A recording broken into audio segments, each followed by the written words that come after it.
Hello, everyone. I'm Dr. Marty Ross, and this is another Conversations with Marty Ross MD. Welcome here to those of you that are new tonight.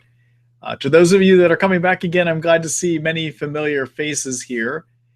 The way the webinars work, for those of you that are new, is you get to write questions to me. And so therefore, with your questions, you create the webinar. None of these webinars are the same. In fact, each one turns out a little bit different, although there's some common themes you'll hear me talk about again and again. But we get to create a different one each time. So hopefully those of you that are here again get to learn something new tonight. And I'm hoping for everyone here that you find something that might improve the treatment of your Lyme disease so that you can get more of your life back.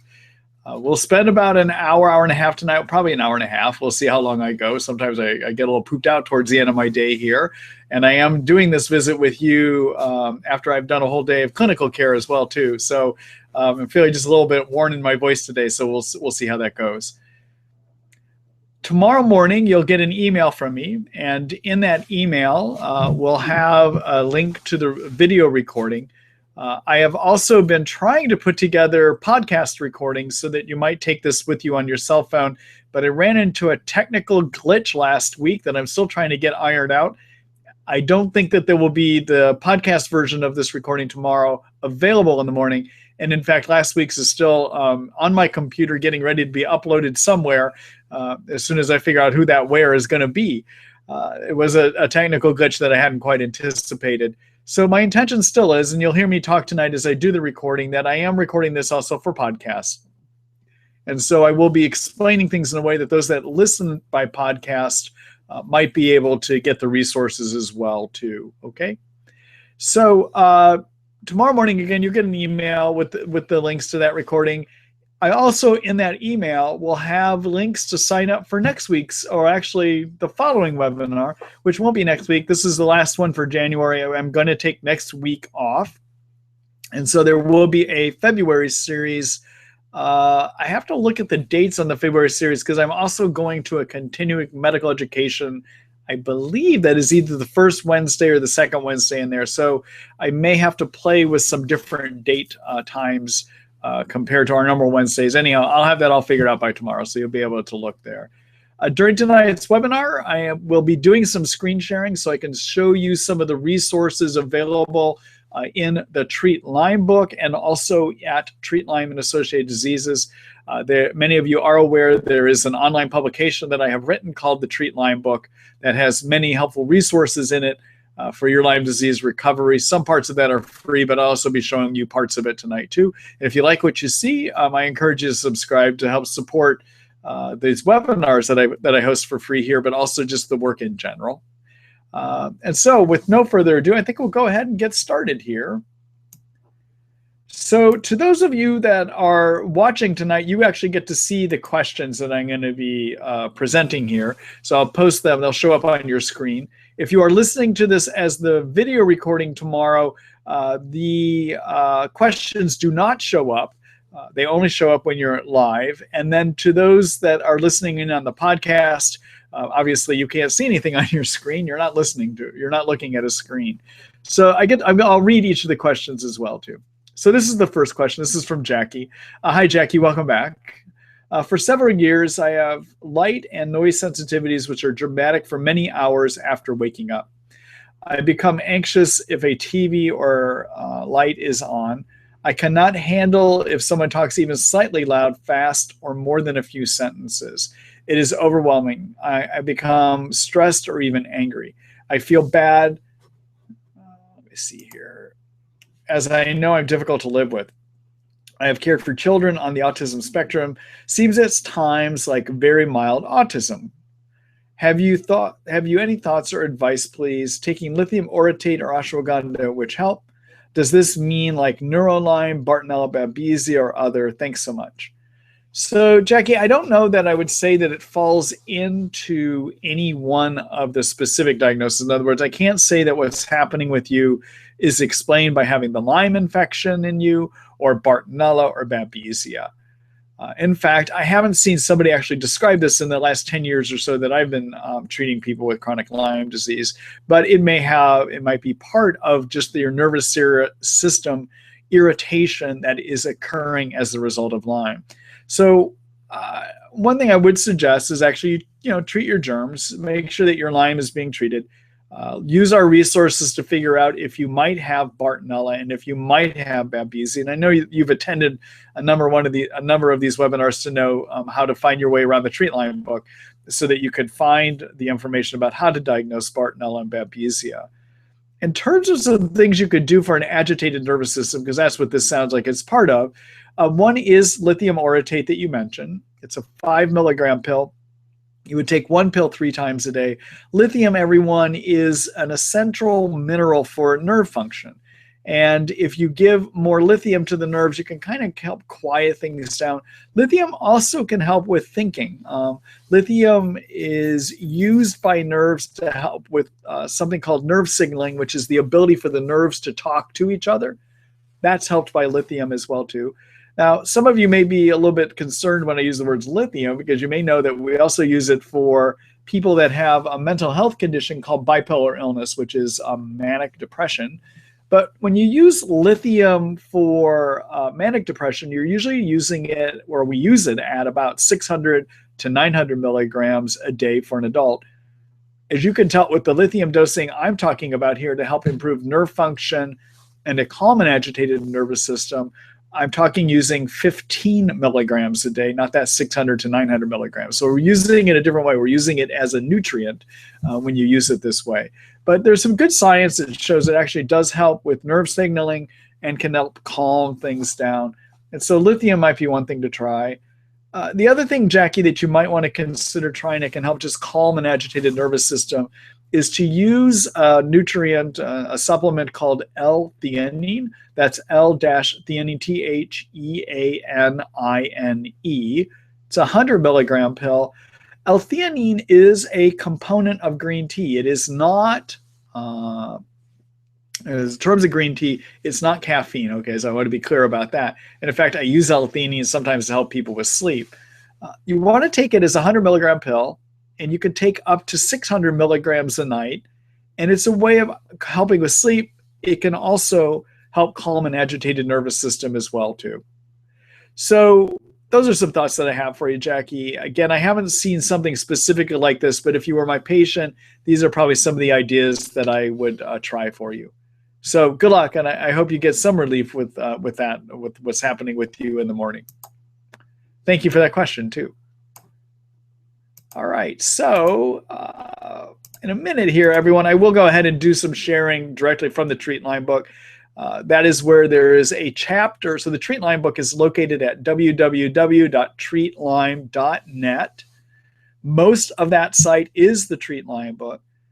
On the left-hand side, when you go there, you're going to see a navigation menu, and one of the navigation items is table of contents. You could click on that, and you can see all the chapters I have written for the Treat Lyme book.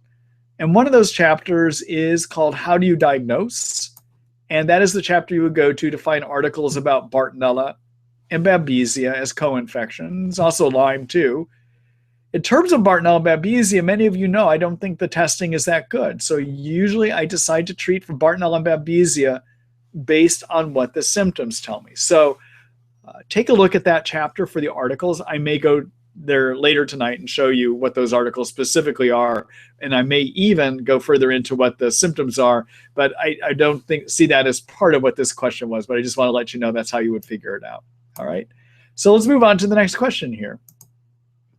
Hello, Sherry. You previously mentioned nagalas testing to determine if viruses are active. Does one have to be tested when the virus is active? I.e., would it work if one is quote-unquote off cycle and not experiencing fatigue at this time? Also, if the results come back positive, how do you know if it's due to a virus or cancer? All right, great question, Sherry. So everyone, nagalase is an enzyme that is created by viruses. It also is created by cancer cells. And so that's why Sherry raises this question. If you have an elevated nagalase, is it necessarily coming from viruses? How do we know it's not from cancer? So nagalase, everyone, is kind of a newer test, maybe in the last year or two, that we can use to determine if you might have too much activity from viruses that live in us. So when you have chronic Lyme disease, there's many things that contribute to the total illness that you have. One can be the effect of the Lyme infection and of Bartonella, babesia. One could be having too many yeast in you. Another problem that can contribute to your illness is having toxicity issues. Some of it can be nutrition problems. There's many things that collectively add up to give you this thing called Lyme disease, of which the infections are just part of it. But one of those can be that you have activation of viruses that live in you. So if we were to pull 100 healthy people off the street, we would find evidence in probably 10 to 20% of having elevated antibodies, an immune reaction against viruses. The common viruses that can occur in, and even healthy people, is a virus called human herpes virus type 6, also known as HHV6, something called cytomegalovirus, another virus, the Epstein-Barr virus, which many of you know is the monovirus, and there's something called parvovirus B19. Now, those viruses are common in even healthy people. So just having elevated antibodies in you does not prove they are part of your problem. Now, one thing we see in people that have chronic Lyme is that those virus antibodies will be elevated about maybe 30 or 40% of the time. And actually, that's what we see in people that have any kind of chronic fatiguing illnesses. And so in healthy people, we see it 10% of the time, but in people with fatiguing problems, we see elevated antibody levels against the viruses about 30 or 40% of the time. So what we think this means is when you have a fatiguing illness, maybe the immune system has lost the ability to keep the viruses under control, and then they can become another part of your problem. So generally in Lyme disease, I don't test for elevated viruses until maybe about 6 or 9 months into the treatment. And the reason I don't do it right away is because, again, these are common infections. They may not even be part of your problem. And if they have become part of the problem, it's probably because the immune system is not doing a good job keeping them under control. And the best way to get the immune system to put them back under control is to treat your Lyme infection, correct your hormonal problems, deal with being on good multivitamins, get yeast out of you, and lower inflammation chemicals called cytokines. Now, all those steps that I just said are what I call the successful treatment recipes, my Lyme disease treatment guideline. I'm going to show that to you here in a minute. But those are the key steps I build into my Lyme disease treatments, okay? So generally, when it comes to chronic viruses, I don't think we should do anything to even really look for them until you're about 6 to 9 months into treatment if everything else isn't getting you better, all right? So with Lyme disease, I'm going to raise another point about this. When you have Lyme disease, you do not need to initially fix everything that is potentially wrong with you. You just need to fix enough things to get your health restored and to get your immune system working well. All right. So I want to point that out. All right. Now about nagalas. So because I don't think antibody testing really tells us whether the germ is active enough, these viruses are active enough in you to cause problems, I like to rely on this thing called nagalas. So nagalas will be elevated if you have chronic active virus infections in you, and nagalas can also be elevated if you have cancer. Now, what I have found is if you do get an elevated nagalase, I like to see substantial elevations before I find benefit in treating for chronic virus infections. So to me, a substantial elevation would mean a level of 1.8 to 2.0 or higher. Normally under 0.95 is considered normal. So I still need to see significant elevations. In terms of how do you know it's not cancer? Well, part of that's just determined by the history. So when somebody is ill, we should be asking things that help direct us to whether they might have cancer.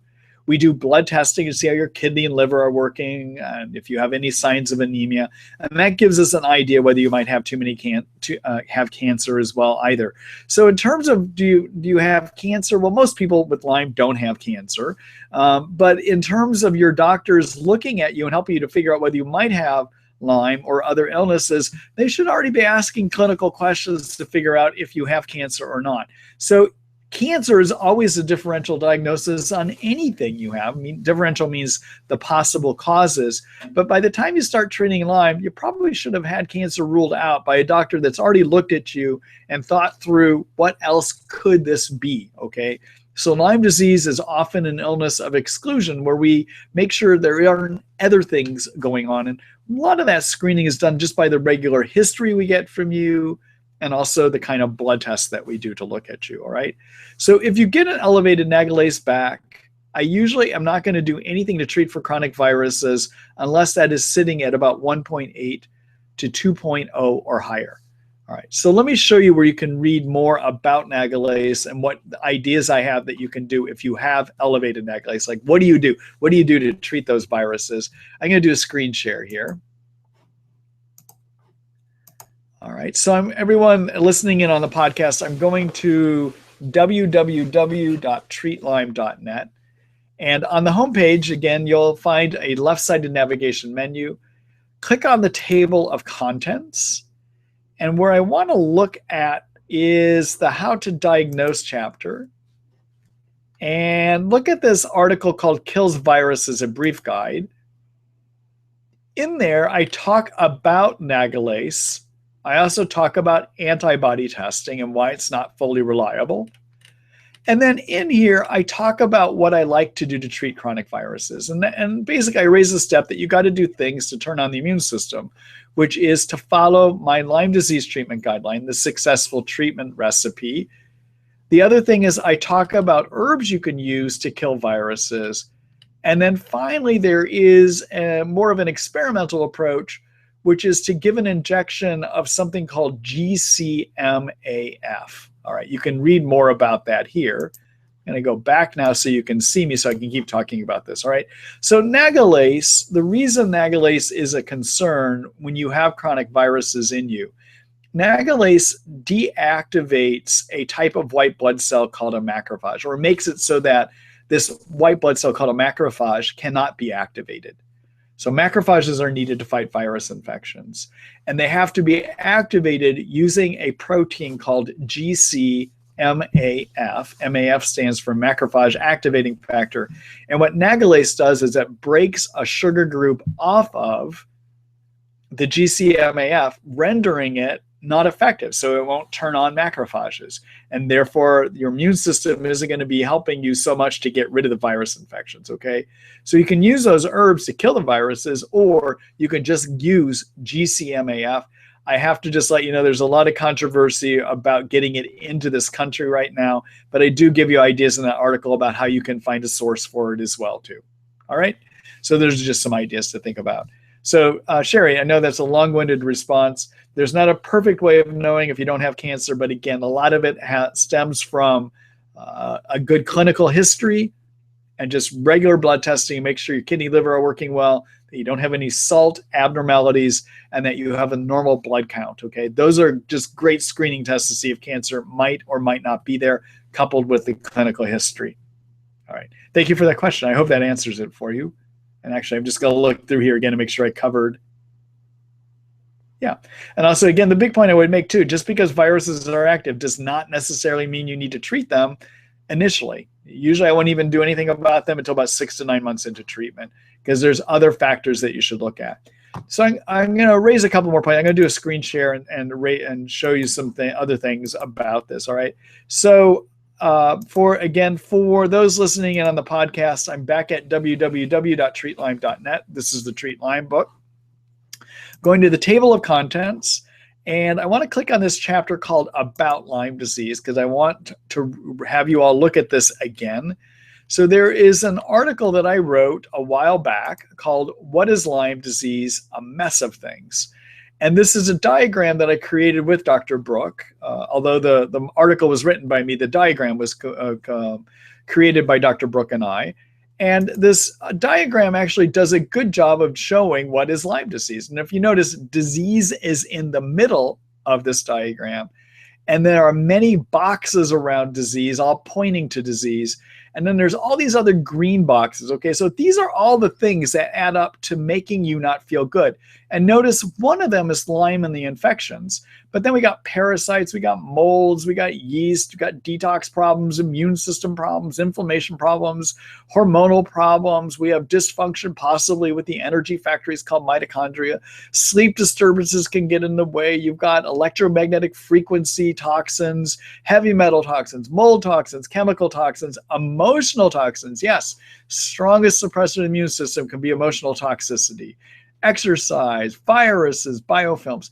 All these things add together to give dis-ease, all right? But you don't have to fix every one. What we want to do is work through fixing these problems in a logical order, because often if you work through this step by step, you don't necessarily need to deal with everyone. So what's the logical order? Well, take a look at the Lyme guidelines tab here on the left-hand side. I just clicked on it. And you'll come to the successful treatment recipe, which is the Lyme disease treatment guideline that I wrote. And it takes you through the steps that you should follow at the beginning and throughout your Lyme treatment, all right?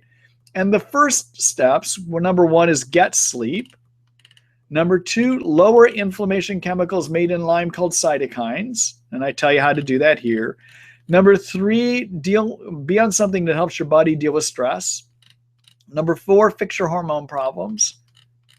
Number five, be on a good multivitamin. Number six, get yeast out if they're there. If you have too many yeast in your intestines, they're going to suppress your immune system and make you feel badly. Number seven, treat your Lyme infection. Number eight, do some basic detox steps. Number nine, deal with your co-infections, okay? Make sure you're doing all those steps. Those are the steps you should be doing throughout a treatment. And again, come back and look at this later. I tell you the things you can take, but you should be doing them throughout the treatment. And then down here, number 12, part 12, special consideration 6 months and beyond. And I might even say 9 months and beyond.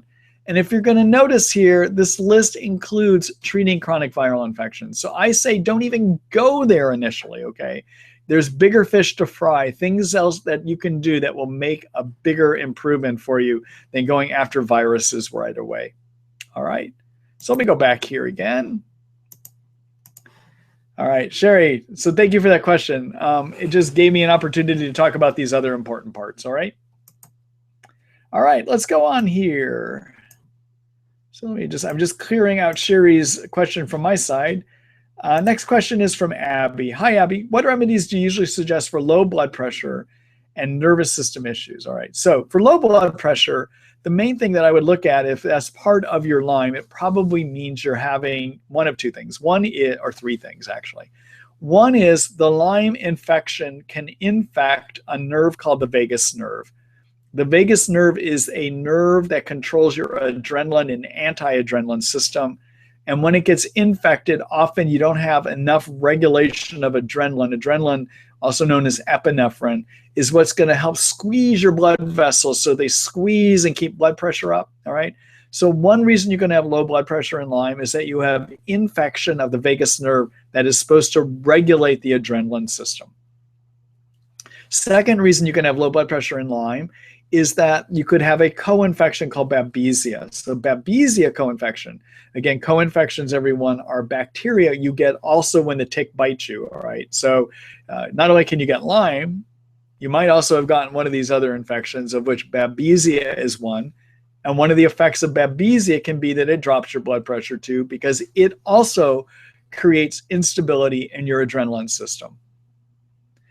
Third thing that can lead to low blood pressure, and this is probably the more common one, is that your adrenal glands get stressed, or because your white blood cells are overproducing a group of inflammation chemicals called cytokines, those cytokines interfere with the hormonal system regulation, and you can have low adrenals for that reason, all right? So the adrenal glands, everyone, are an organ, an endocrine system, a hormonal system that sit on top of your kidneys.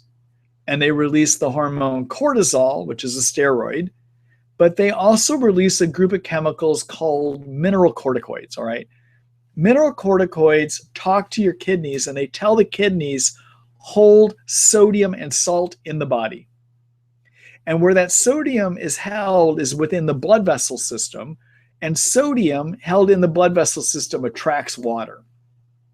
And when you have water attracted to the blood vessel system, it expands your blood volume, which makes it so that there is more blood to create blood pressure, all right?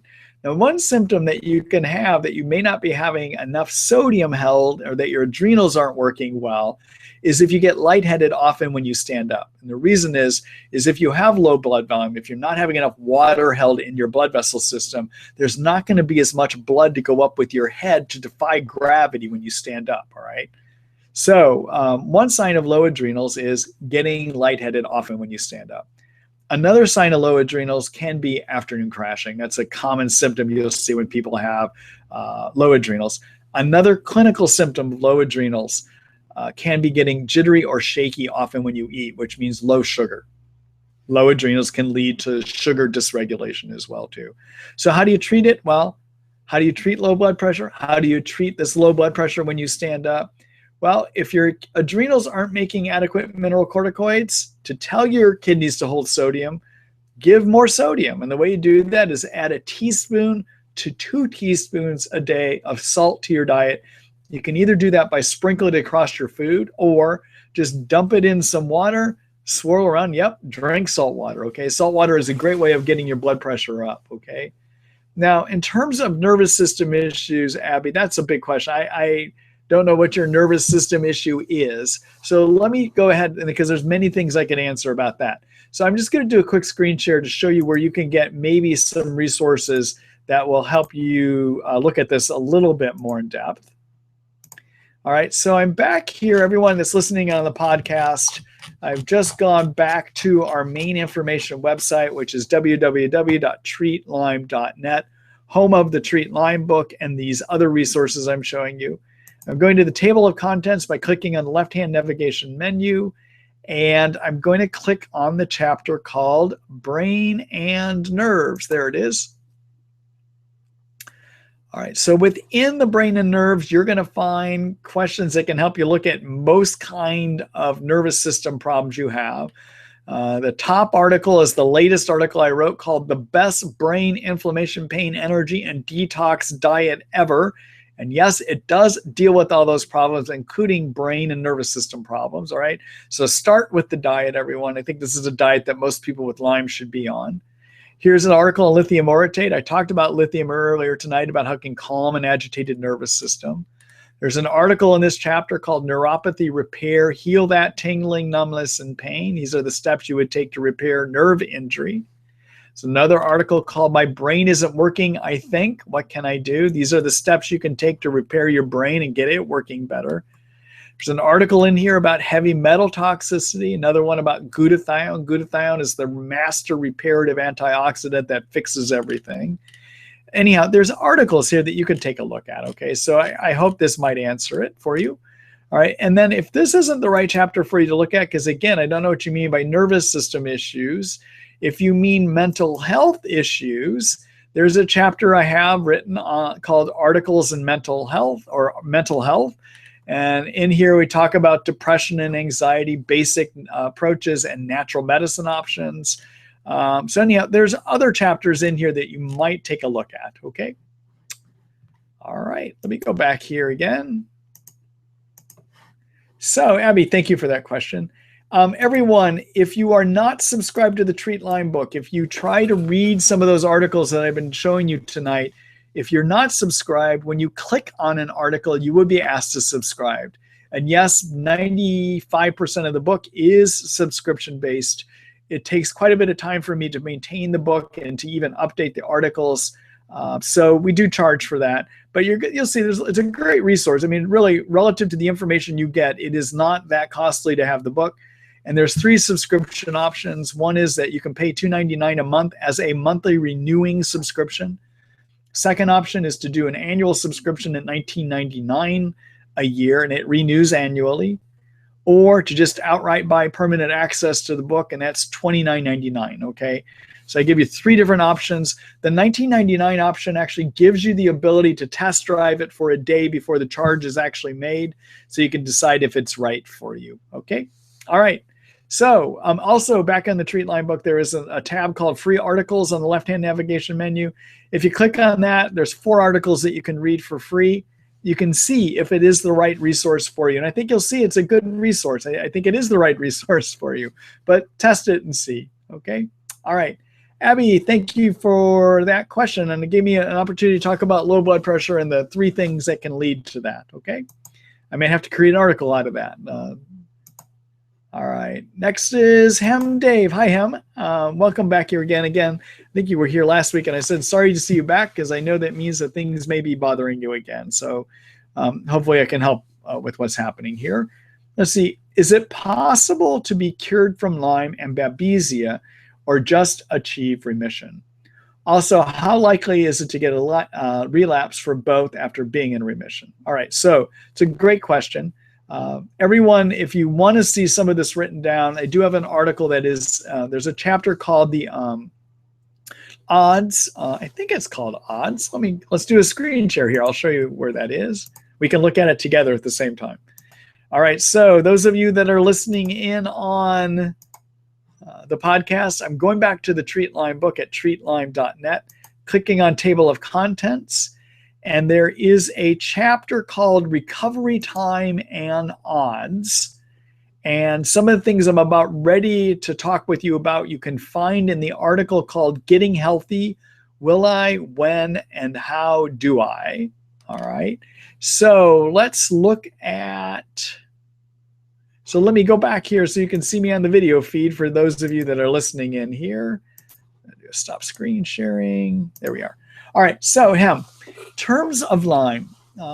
I believe if you have had Lyme in you for a year or more when you start getting treated, that for 99% of people, we probably never get rid of the germ.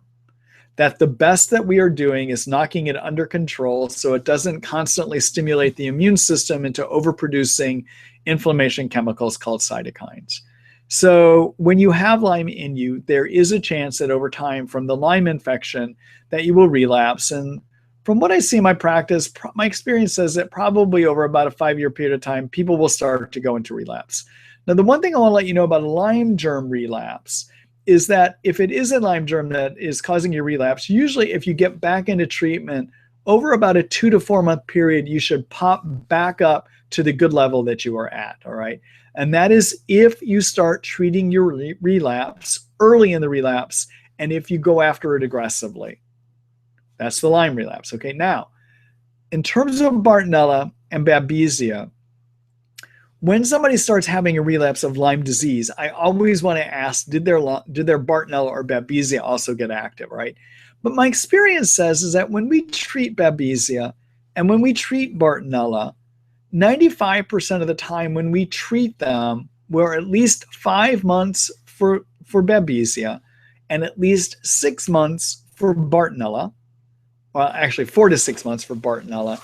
And then when we're done treating, if those symptoms really are normal, they've gone away, that 95% of the time we can knock out babesia and Bartonella. So 95% of the time, I don't think we get into Bartonella and babesia relapses, all right? I do think for 5% of the time, we do. So when somebody starts getting worse after they've been in a good place with their Lyme, after they're done being treated, my steps that I look at about what do you do when somebody looks like they might have a relapse? Number one, make sure it's not too many yeast. Now, what does that have to do with Lyme and co-infection you just asked me about? Well, if you've been treated for Lyme, you probably were on herbal and prescription antibiotics, herbal and or prescription antibiotics. And even a year, even 2 years out, having been on those antimicrobials, prescription or herbal antibiotics for Lyme, leaves you as a perfect setup for getting too many yeast in your intestines. So your intestines, everyone, you probably know this, your intestines are full of bacteria and yeast. And if we knock down the good bacteria with whatever antibiotic we're using, even herbal antibiotics will do this, it can allow too many yeast to set up shop. And that can even happen even if you have been on good yeast prevention remedies, like being on probiotics, or like taking nystatin on a regular basis, or being on herbs that can get rid of yeast. It can still happen. My experience is that 90 to 95% of the time that people come in for relapse, what it really is too many yeast. Well, how do you know if it's too many yeast? Well, there's some things you can look at. One is, do you have increased sugar cravings? Do you have more intestinal gasiness and bloating? Do you have vaginal itching or vaginal discharge? Do you have acne that's coming up? So for some reason, whenever you get too many yeast in the intestines, a lot of people can get more acne, or they might have worsened skin rashes as well. Do you have difficulty with swallowing? All right. If you have any of those, I would say treat for yeast first. 90% of the time somebody has a relapse, it probably is too many yeast. That's just what my experience is, all right? The other thing I'll look at as part of trying to figure out if it is a Lyme relapse is to make sure, go through the symptom list to see if you might have babesia or Bartonella back. When it comes to Lyme, we really don't have a good test to say if it's back, all right? So I know some of my colleagues will go back and redo Western blot testing, or they'll look at a CD57. The reality is it's a clinical diagnosis as to whether your Lyme has gotten active, all right? That's what the reality is, all right? So I think I have another article about this too, Hem, that you might want to look at later here. Let me go back here. I'm just going to do share. There's a chapter. So for those that are listening in on the podcast, I am back in the Treat Lyme book at treatlyme.net. I'm clicking on the table of contents, and there is a chapter here called Relapse. All right. And here is an article called Is It a Relapse? Take These Steps, which is essentially what I just covered with you. Okay. It talks about working through making sure it's not yeast, making sure it's not a co-infection, and then finally, if it's not, then going after your Lyme, all right? So there's an article that you can read more about this. It may have a little bit more depth than what I just presented here. All right, so let me go back here again. Hem, thank you for that question. And I would say start with yeast, and 90% of the time, that's what it is, okay? All right, good luck to you. Thank you for that question.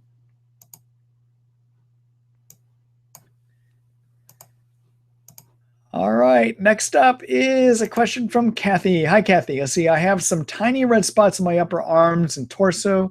My doctor says it is a symptom of Bartonella. Do you agree? Or is this a babesia symptom?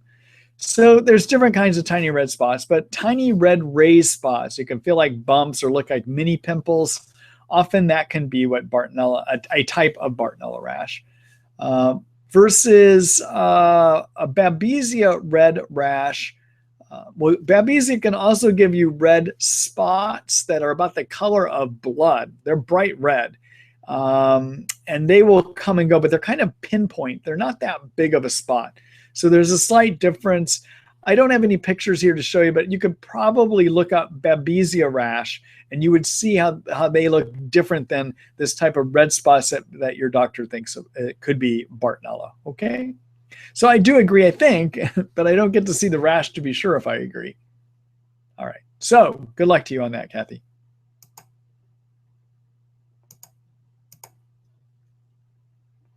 All right. Next up is a question from Robin. Hold on here a minute, Robin. I just got to take a sip of water here.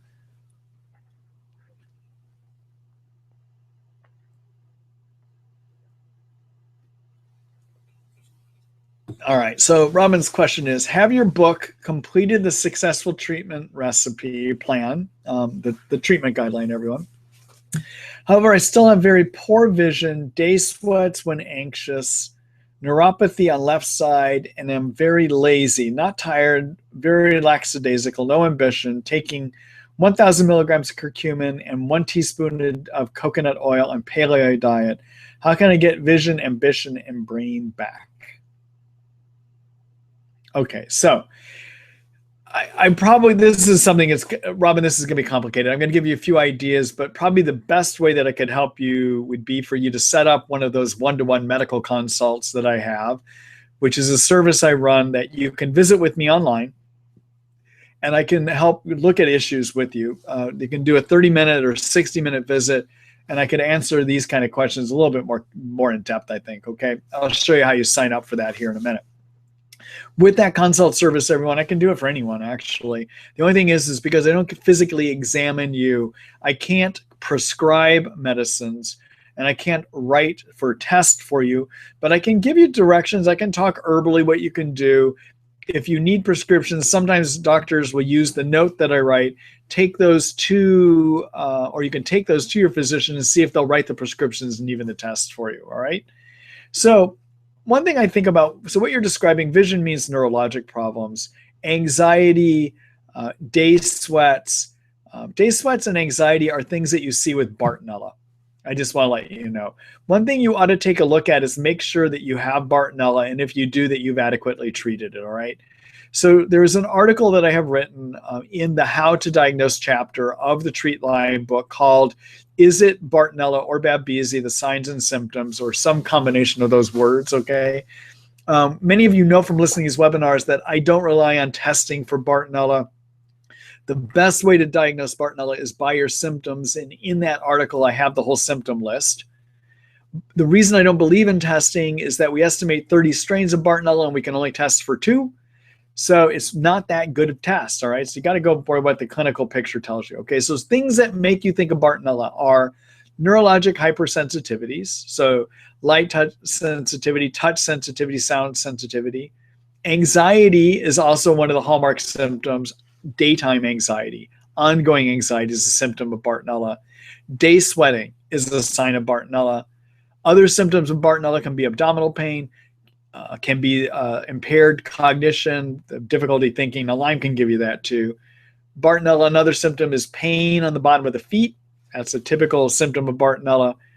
Those are just kind of some things to think about. But the fact that you've already mentioned anxiety here, day sweats, not having a lot of, feeling kind of lackadaisical, that kind of fits into the depression realm. Lyme can get, or Bartonella can give you depression. So I'm already wondering about, wow, I wonder if you've got Bartonella here. Now, I could look at this with more depth with you during the one-to-one consult, but I'm already wondering about that, all right? So many of you know that I do have an article that you can link to through the Successful Treatment Recipe, which is called, boy, what do I call it? Oh, Kills Bartonella, a brief guide. It's my article I've written about how do you get rid of Bartonella. And in there, I describe both prescription and herbal options. The herbal options will work to get rid of Bartonella about 70-75% of the time. The better way of treating Bartonella is the prescription options, okay? So, Robin, I'm not sure if you've even dealt with Bartonella. If you haven't, start treating it. And I give you the herbal options in the Kills Bartonella, a Brief Guide article, which you can find in the How to Treat chapter of the Treat Lyme book. But if you've already done the herbal options and you are having trouble, you might want to consider doing prescription options, all right? So I'm going to do a screen share, everyone. I'm going to just show you some of the resources I was just talking about. So to those that are listening in on the podcast, I'm back in the Treat Lyme book at www.treatlyme.net. I'm going to click on the table of contents. There is a chapter here called How to Diagnose. Click on that. And in here is an article called It Could Be Bartonella or Babesia, the Symptoms and Signs. Read that. I talked to you about how to diagnose Bartonella. All right. I'm going back here again to the table of contents. And now I'm going to click on the chapter called Infection Treatment Plans. And through here, you can see the Kills Bartonella, a Brief Guide article. And this was updated about a month and a half ago, month and a half ago. I think I updated this to include the herbal options that I'm talking about, or that I just briefly mentioned here tonight. So take a look at that as well too. All right, let me go back here again. All right, so Robin, thank you for that question. Good luck to you. I hope that gives you some ideas to look at. Oh, I should have mentioned when I was back there. So at the treatlyme.net site again, if you look over on the left-hand navigation menu towards the bottom, you may have to scroll in the left navigation menu to the bottom. There's a tab that says Online Consult. Click on that. That's how you're going to get information about how to do one of these one-to-one medical visits that you can do with me online using video Skype, where I can help design treatment for you. All right? Good luck to you, Robin.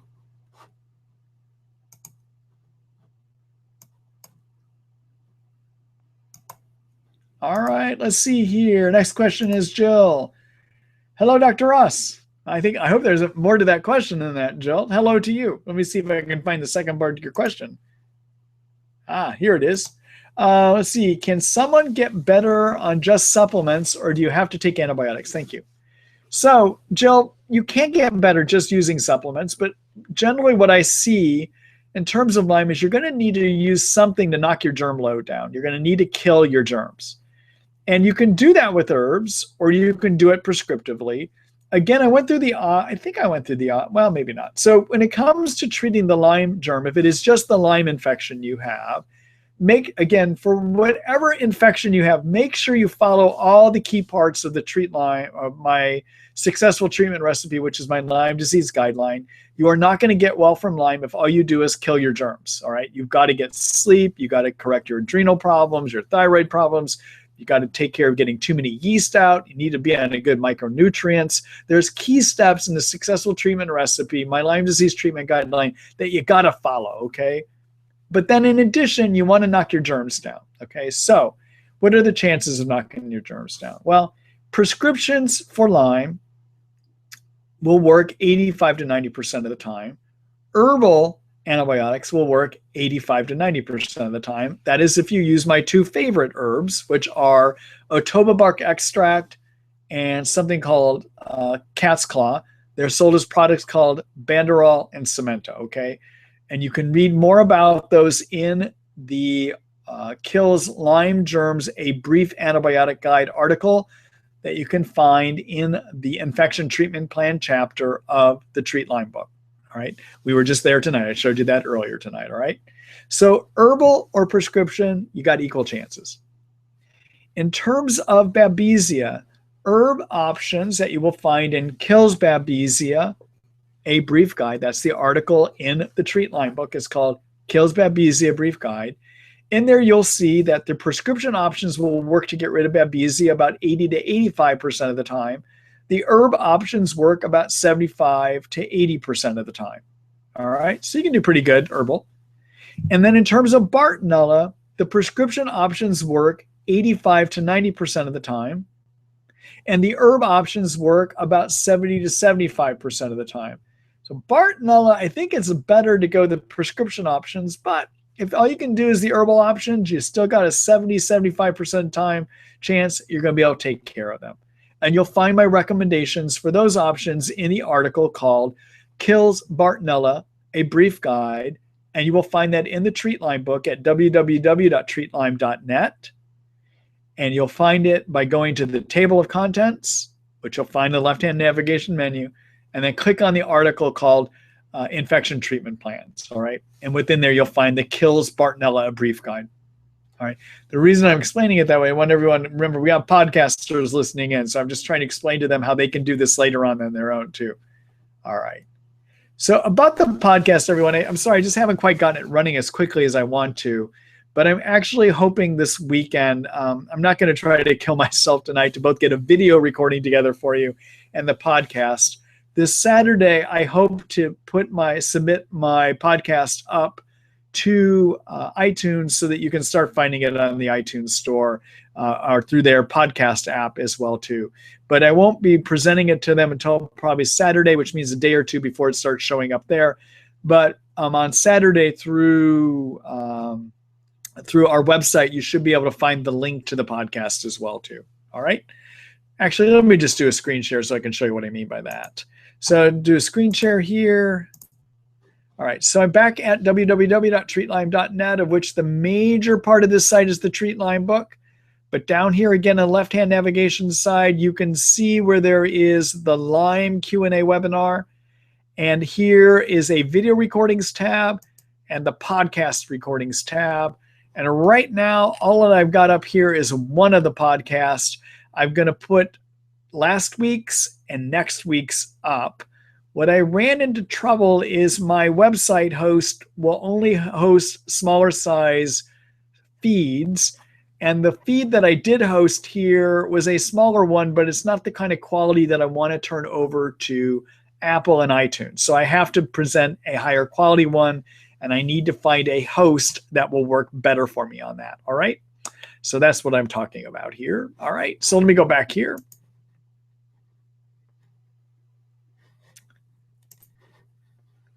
And somewhere here I'm going back to. There we are. All right. Thanks for that question, Jill. And good luck to you. So I'm just getting rid of the questions from Jill here so I can get to these other ones. All right, next question is from Brenda. Hi, Brenda. Let's see. Thanks again, Dr. Marty. You're welcome, Brenda. I have Lyme and Bartonella. I am having a problem with dull sensations in my head, neck, and throat. I'm taking amoxicillin and Biax, and my doctor has recommended I add Hutunia. Will this help? Any suggestions? So, Brenda, yeah, it can help. What I would tell you, so I don't know enough about your treatment to know what other antibiotics have been tried, but your treatment right now with amoxicillin and Biaxin is more directed at Lyme than it is Bartonella. When somebody has Bartonella, I find that they need two prescription options. Biaxin, I find for Bartonella to be more of a supportive antibiotic. It helps, but it's not going to get rid of it by itself. Amoxicillin, I don't find to have good Lyme activity or Bartonella activity. What I would usually do with Biaxin, my preferred antibiotics, the strongest antibiotics would either be something called rifampin or something called Bactrim. In fact, in my article called Kills Bartonella, you'll see what I have is the best treatments are either rifampin-based treatments or Bactrim-based treatments. And you can make this a good Bartonella treatment with prescription antibiotics by either adding Biaxin, adding Bactrim, 1 pill 2 times a day to your Biaxin, or adding something called rifampin, 300 milligrams, 2 pills 1 time a day to your Biaxin, and you've got a really good Bartonella treatment by doing either one of those, okay? So that's what I would do. Now, if you were to do either one of those options, that will work for your Bartonella about 80 to 85%. On the other hand, adding Hutunia to your Biaxin, I think, makes it about a 75% effective treatment, all right?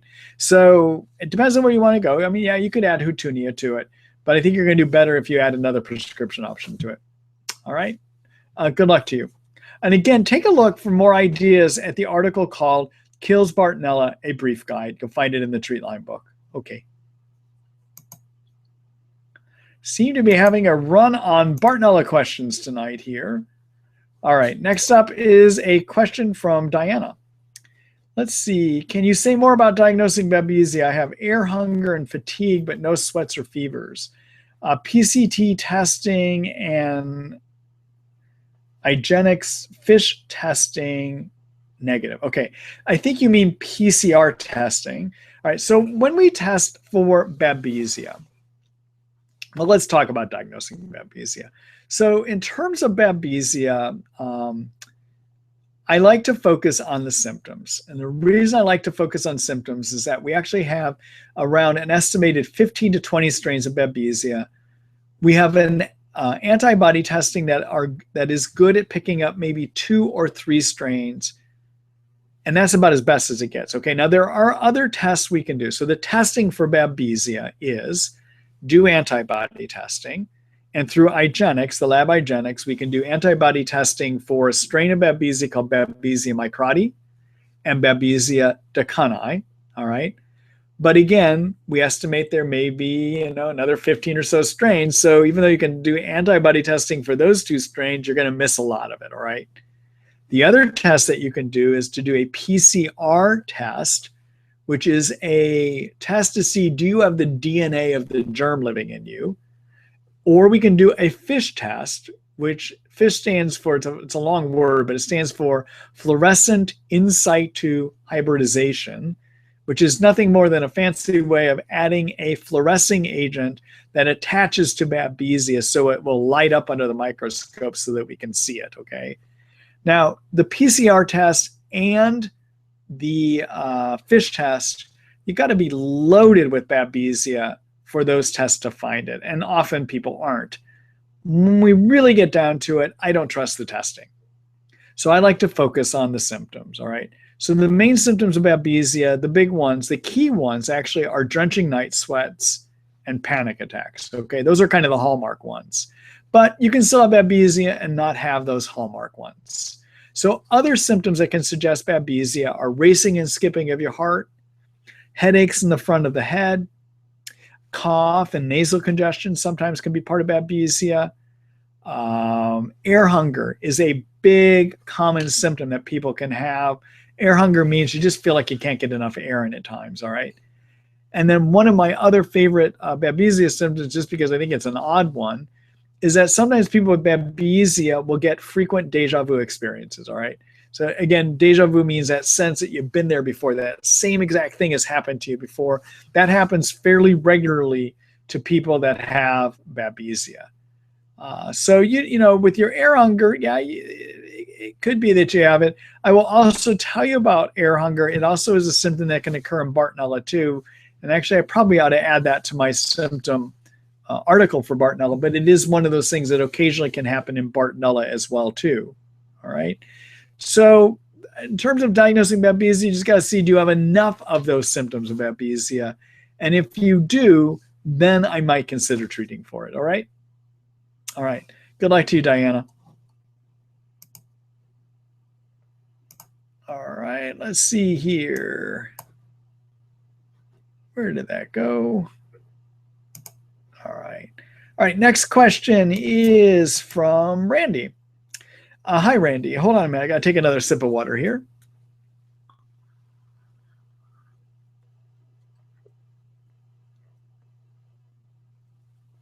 All right, everyone. Here I am again. Sorry for that pause to the podcasters there. All right. Let's see. I've been having terrible pains and weakness in both legs. When I stand from a sitting position, I'm not sure if my legs are going to hold up. They ache all the time. Is this a symptom of a co-infection, multiple sclerosis? What can I do for this? It's scaring me terribly. All right, I have to just look at this question again here, Randy, just a minute here. Let's see.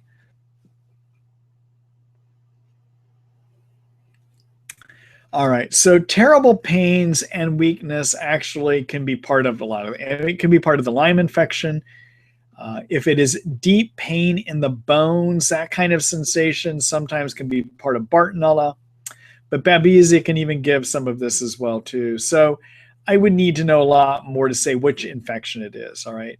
But in terms of what you should do, figure out what your germs are and treat them, all right? Is it Lyme? Is it Bartonella? Is it babesia? Is it all three? Treat them.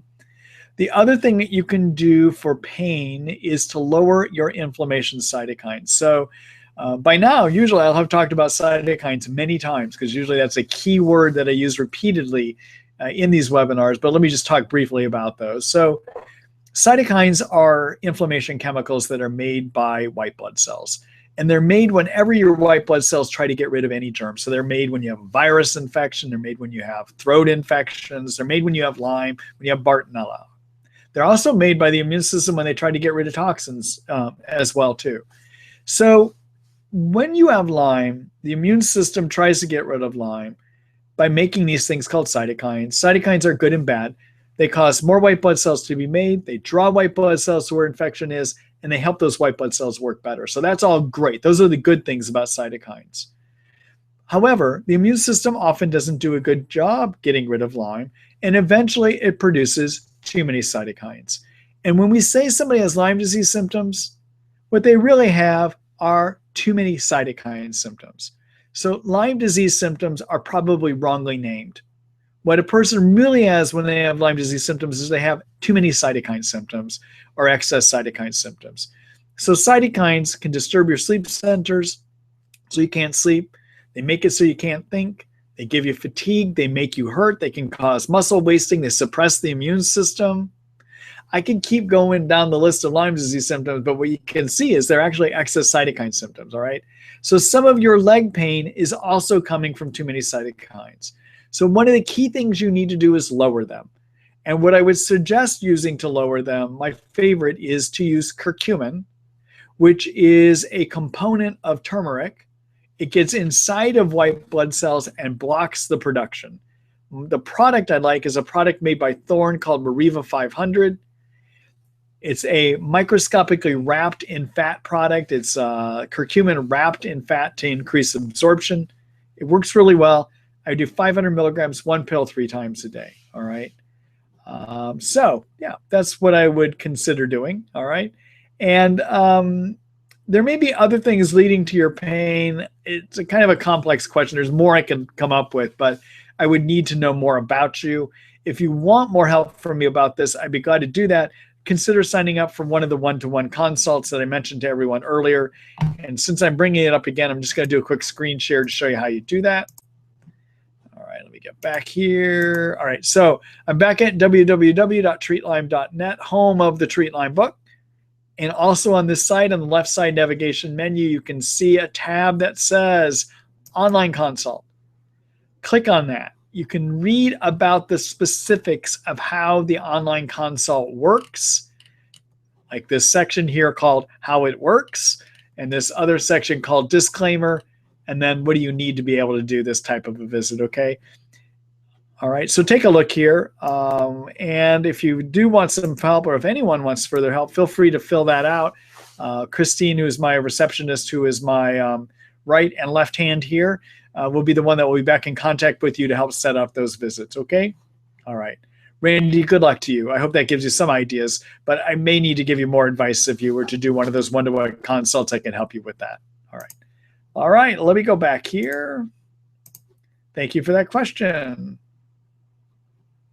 Let's see, just clearing that out. Hello, Regina. Let's see. Dear Mr. Ross, I have been diagnosed with Lyme disease from a young age and am experiencing problems with abnormal involuntary movements.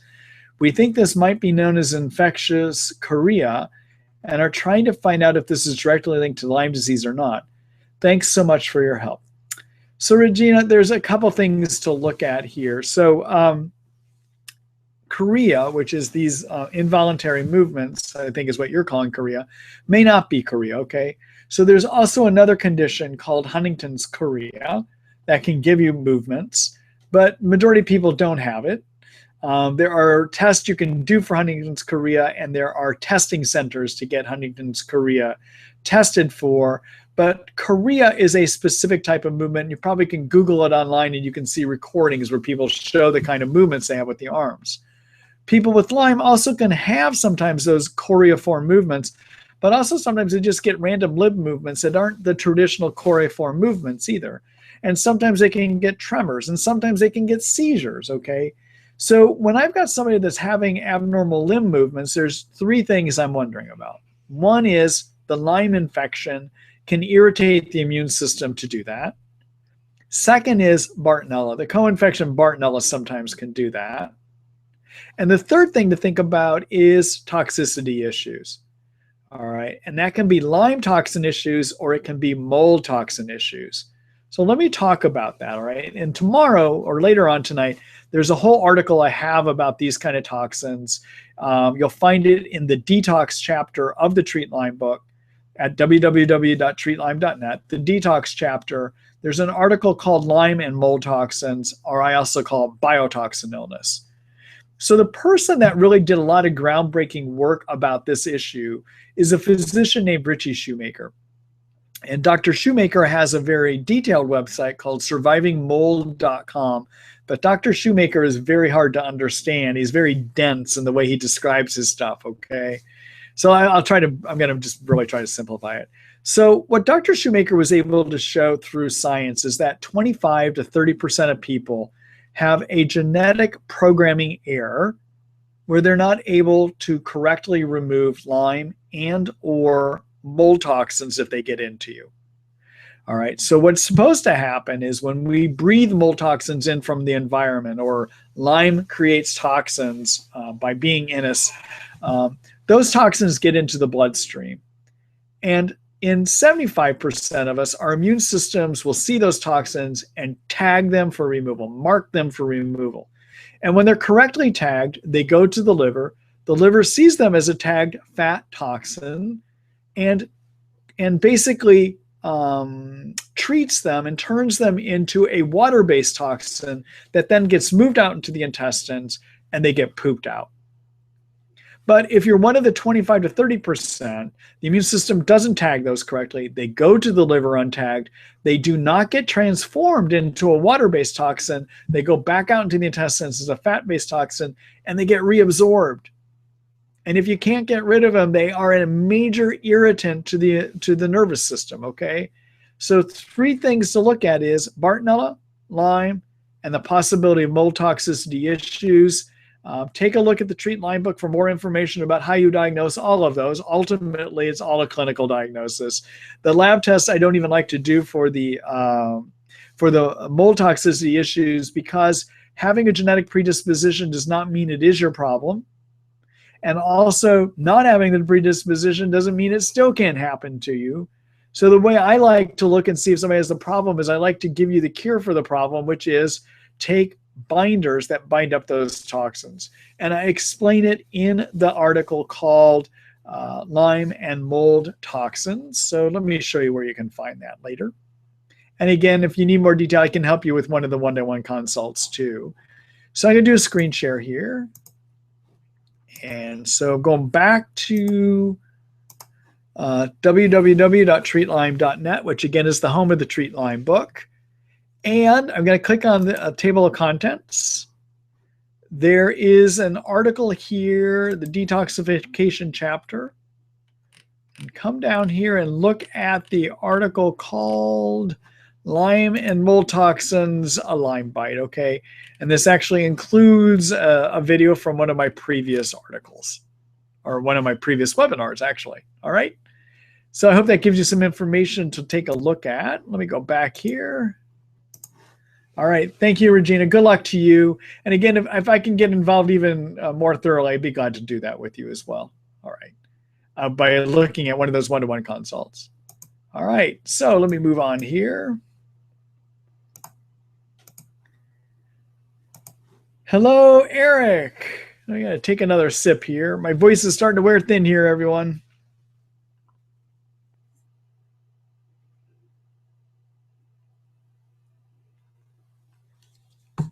All right, let's see. This is from Eric, everyone. I am on Lyme treatment of Doxy, Cemento, and Banderol, but I feel like I have air inside my head, and I have random burning patches on my head with dizziness, weird chills, and depersonalization. Is this Bartonella or babesia? Okay, so depersonalization can be Lyme or Bartonella. Dizziness, weird chill, this kind of picture that you're describing here, I would lean more towards wondering if Bartonella is part of your problem, okay? And I think, Eric, you've done these well enough, my webinars long enough to know. I would take a look again at the how to diagnose chapter about how to diagnose Bartonella.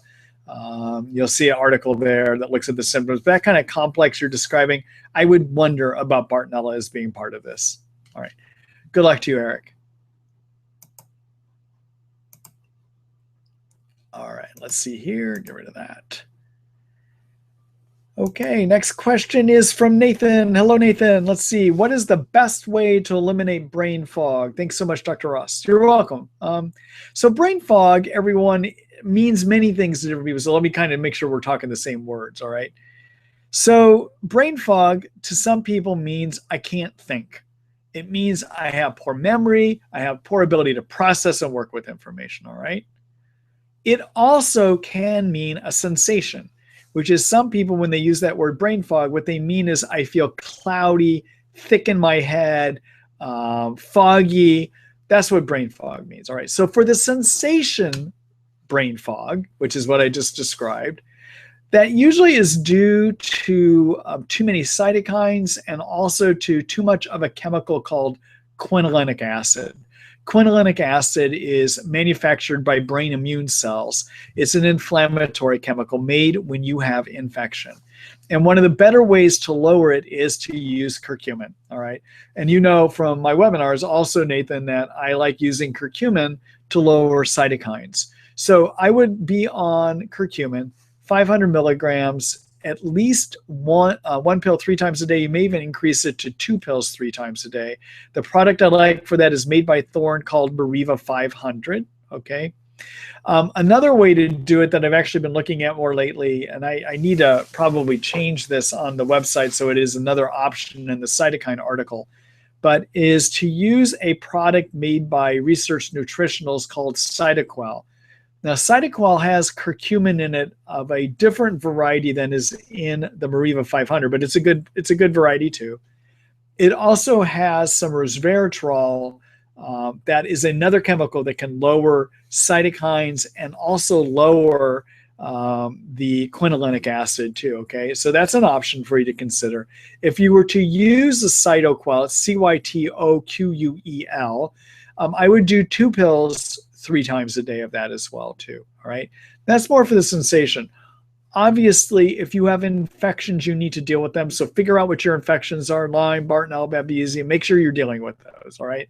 But in terms of the best way to eliminate brain fog, get on something that's going to lower quinolinic acid and also lower cytokines, which would be a curcumin, or which is the Mariva 500 that I like to use, or use Cytoquel, which also has some resveratrol in it that can be quite helpful at lowering quinolinic acid, and the curcumin here too.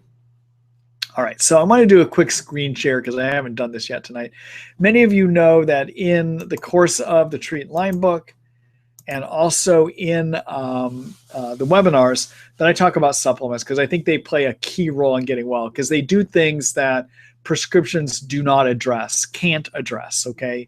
And so the thing about supplements, you got to make sure that when you use them, though, that you are using high quality supplements. Not all supplements are created equal. So Dr. Brooke and I chose and created this website. It's called Marty Ross MD, Brooke ND Supplements. It includes what we think are the better supplements. And the reason we think these are the better ones is that we choose companies that we know to source for the most active ingredients, all right? So you have a better chance of getting something that's going to work. Secondly, we choose supplements at this site that do not have a lot of artificial fillers or any artificial fillers that may harm you. So in Lyme, you're already dealing with a lot of toxin issues. You don't want to put cheap supplements in that have artificial fillers that also can be toxic too, all right? So take a look here. You'll see that we have, you can either use the search bar up here, for instance, if you want to see if we have Cytoquel, you would just type in Cytoquel, which I believe we do carry Cytoquel now. Yep, we recently started carrying this. Okay, so we have it here. If you want to see what do we have that has curcumin in it, well, you would just go ahead and type in curcumin here. And you'll see Cytoquel is one of those options. Mariva 500 is one of those options. We have some other options as well too, but these are the 2 big 2, okay?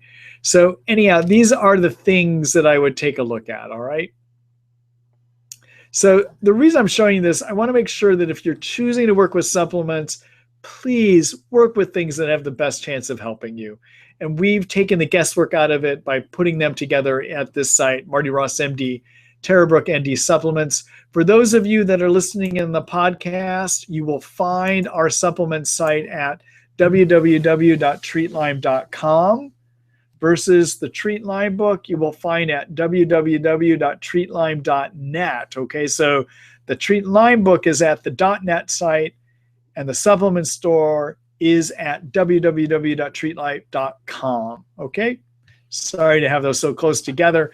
We at one time thought they would be more directly linked with each other, although we do some linking right now. It's more of a limited linking at this point. All right, Nathan. Good luck to you. Oh, one more thought too about brain fog. One thing that can help with brain fog is lithium, I should mention too. Lithium orotate, 5 milligrams 3 times a day. I did mention that as a supplement earlier tonight as well too. All right. Good luck to you, Nathan. All right, let's see here.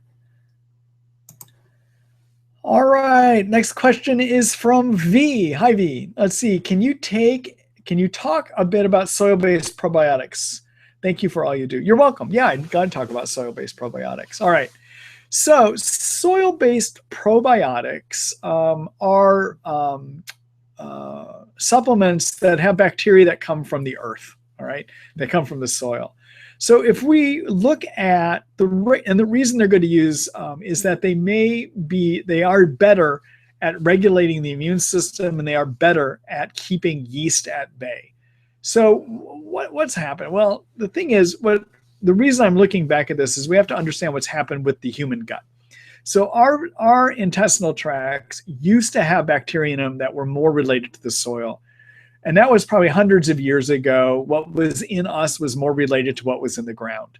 That's not the case now. And the reason we've gotten into a shift away from being soil-based in our own bacteria that live in our intestines, is that we no longer live near our food sources. All right, so it used to be we would walk outside, go over to the garden and pull that beet directly out, wash it off and eat it, okay? And when we did that, even though we may have washed it, that beet had soil residue on it, which included the bacteria. Nowadays, most of us live very far away from our food sources. And by the time food gets to us, it's been washed, it's been irradiated in many instances. So we don't get those good bacteria. But those good bacteria found in the soil do a good job of regulating the immune system and even helping boost the immune system.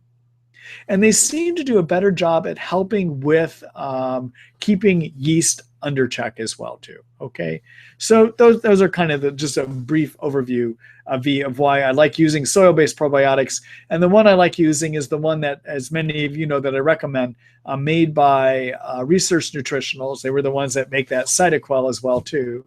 And yes, we have a whole line of stuff that we carry for Research Nutritionals in the store, but their product is called Prescript Assist Pro. It's a great soil-based probiotic. All right, thanks for that question, B. Good luck to you. All right. Hello, Sue. I have been in Lyme treatment for 15 months and have a high cortisol and ACTH readings. I have small adrenal incidentalloma. I like the way you call that. An endocrinologist now thinks I have a pituitary tumor and is doing a 24-hour urine. I have read about the hypothalamus being drunk on cytokines causing erroneous readings. Can you comment? Okay, yes. So, so many of you may know, one of the things I talk about, I mentioned tonight again, cytokines. And I also have talked about tonight that hormonal systems can be disrupted when you have Lyme disease.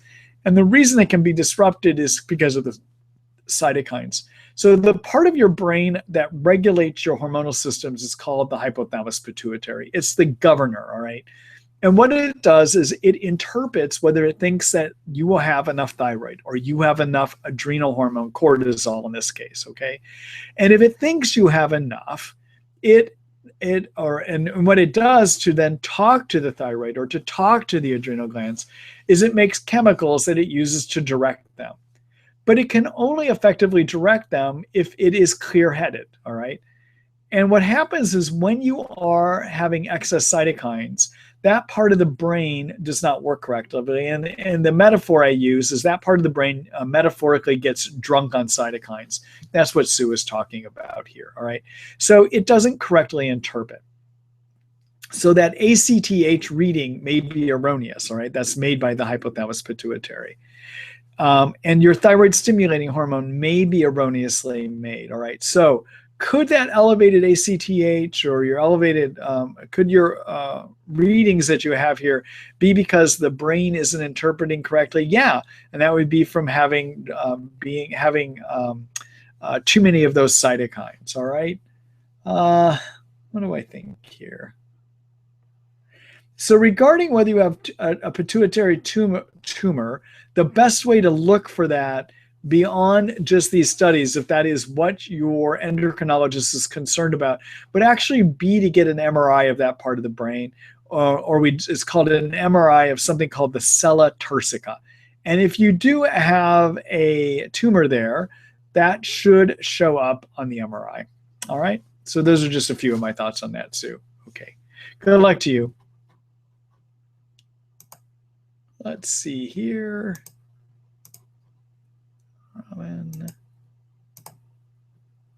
Bear with me, everyone. I'm just kind of cleaning up some of these questions. All right. Hello, Gloria. Let's see here. Hi, Dr. Ross. Thanks so much for being here for us. You're welcome. I've been on rotating antibiotics since the end of August. Would like to know if there is a certain period of time one must be on antibiotics. Wondering how soon I can come off. Are there guidelines? Thanks so much. All right. So I know that there is starting to be, some of my colleagues are starting to work with the idea of rotating antibiotics, being on one antibiotic for a month and another one after that. So that is currently what's in vogue, I believe. There is some anecdotal evidence, meaning when we talk together that maybe people do better if we rotate antibiotics, we can stay one step ahead of the Lyme germ. I haven't found that to be in my practice, and I think it's currently the vogue. I don't think we really know whether being on antibiotics straight and not changing them for months on end versus rotating them really makes any difference, to be quite honest with you. And as I've tried it in my practice, I don't find that rotating really makes much of a difference. How long should you be on antibiotics? Well, as long as it takes to get better. When we treat Lyme, and I don't mean to sound cavalier with that, I'm being quite serious. When we treat for Lyme, an average length that it takes to get rid of Lyme to get better is 2 years. For babesia, it can be 5 months, and for Bartonella, it can be 4 to 6 months, all right? How long will I continuously leave somebody on antibiotic? Well, up to 6 months, and then I may rotate something else in. For this newer idea that we need to rotate antibiotics, and I know Horowitz talks about that quite a bit too, probably about a month at a time you rotate them in and out. But again, I don't think we know the ideal frequency, nor do I think we ideally know if rotating actually works. I will just be quite candid with you about that, all right? So those are just some thoughts that I have on that, Gloria. Good luck to you. I'm sorry if I don't have anything more specific for you than that. All right, let's see here. So Regina had a question earlier about the choreiform movements. She's got a second part here. Just want to make sure I read it here.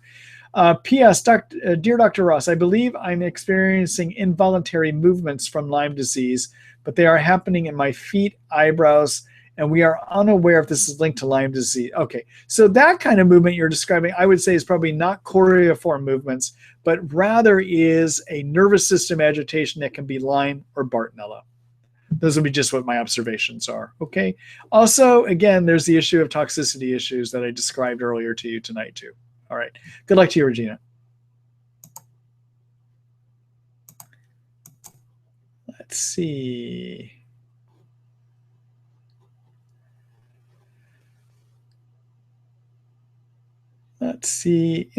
Everyone, gotta be honest with you. I think that's it for me for tonight. So we've done about an hour and a half, so I'm gonna call it quits. So everyone, thank you for being here tonight. Tomorrow, again, you'll get an email from me with a copy or a link to the recording of the webinar. I do not plan on having the podcast ready, but who knows? I just might. It depends on how my evening goes tonight. Although I'm getting together with a dear friend later, so I may not have time to do that. Yes, I actually have a social life outside of doing webinars and managing people with Lyme disease. I need that, actually, so I can come back refreshed to be able to help out, too. So tomorrow morning, you will get an email. It should be out tomorrow morning unless I have some major catastrophe tonight where the video doesn't get created correctly, although I have to do an edit on it later on.